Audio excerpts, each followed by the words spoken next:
siang, salam sejahtera, salam terus. Namun budaya salam kebajikan. Yang kami hormati Kepala Balai Karantina dan Kepala Balai KSDA Sulawesi Utara, dari Polda, dari Kristus, dari Kepala Hutan 2A Manado, kemudian dari Kejaksaan ada yang mewakili.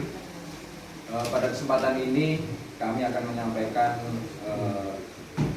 konferensi pers terkait hasil kinerja kami bersama dalam penanganan tindak pidana kehutanan, khususnya tindak pidana kejahatan terhadap tumbuhan dan satwa liar dilindungi, yang ini merupakan hasil kerjasama kolaborasi bersama, diawali dari laporan dari Balai Karantina kepada Balai KSDA, dan Balai KSDA melakukan pengecekan bahwa bagian satwa tersebut merupakan satwa dilindungi.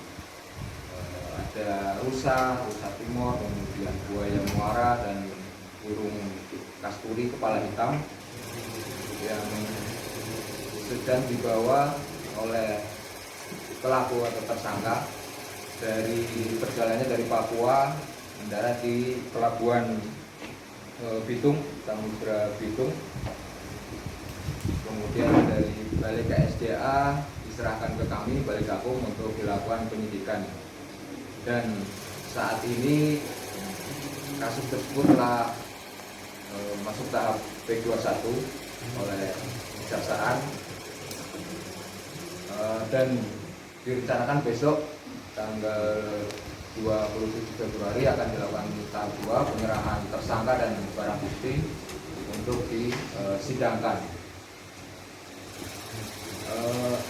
Perlu kami sampaikan juga bahwa dalam kesempatan ini kami di Jenderal Kehutanan juga untuk di 2 minggu yang lalu kami juga sudah melakukan tahap 2 untuk kasus illegal logging di Gorontalo dengan 2 tersangka, pemilik dan penanggung jawab lapangan di Gorontalo, dan sudah tahap 2 walaupun ada upaya hukum dari pelaku pra-peradilan, namun pra-peradilan tersebut ditolak oleh Pengadilan Negeri Marisa Gorontalo. Kemudian kami juga sampaikan di bulan lalu kami juga sebagai komitmen kami dalam penyelamatan kawasan konservasi di Indonesia di Taman Nasional Bukit 30 Rio, 2 pelaku juga sudah P21 ditangani di P21 untuk siap maju ke proses persidangan. Ini menunjukkan komitmen dan konsistensi kami di Jenderal Kehutanan dalam pemberantasan kejahatan tindak pidana kehutanan. Kejahatan kehutanan ini merupakan kejahatan yang cukup kompleks, terutama untuk kasus-kasus perdagangan ilegal tumbuhan dan satwa liar dilindungi, karena melibatkan berbagai pelaku, dari mulai pemburu, kemudian masuk ke pengumpul kecil, pengumpul sedang, pengumpul besar, sampai ke peredarannya, perdagangannya. Dan ini dibuktikan di kinerja dan kolaborasi kami semua para penegak hukum di Manado ini untuk kasus yang sedang kita sampaikan ini. Kita mengamankan pelaku yang sedang membawa 10 tengkorak rusa timorensis, kemudian lengkap dengan tanduk, kemudian 3 pasang tanduk rusa timor, kemudian 1 tengkorak buaya muara, dan 1 ekor burung kasturi kepala hitam dalam kondisi hidup.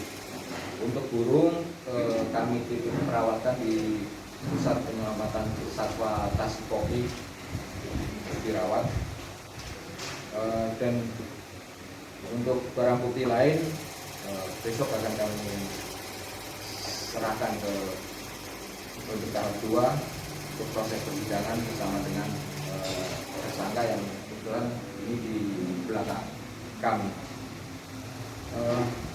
Ini merupakan sebuah kolaborasi sebagaimana arahan Pak Menteri Kehutanan juga untuk kerja-kerja bersama, kerja-kerja kolaborasi dari dalam hal ini karantina, dari kejaksaan, kepolisian semua. Dan beberapa waktu yang lalu Bapak Menteri kami, Pak Menteri Kehutanan juga sudah menandatangani nota kesepahaman atau MOU dengan Panglima TNI, dengan Kapolri ini untuk salah satu ruang lingkupnya untuk dalam hal penegakan hukum, sehingga penegakan hukum ini bisa berjalan sinergis untuk lebih memberikan efek jera kepada para pelaku. Kesempatan konferensi pers ini juga sebagai langkah kami dalam memberikan edukasi kepada masyarakat bahwa kepemilikan maupun perburuan, kepemilikan, perdagangan satwa-satwa dilindungi adalah tindakan yang melanggar hukum, melanggar undang-undang. Jadi mungkin perlu kami sampaikan secara luas agar perburuan itu dapat ditekan, terutama satwa-satwa dilindungi, karena satwa dilindungi ini juga memiliki peran penting dalam ekosistem. Masing-masing satwa memiliki peran yang tersendiri dalam ekosistem dan juga berpengaruh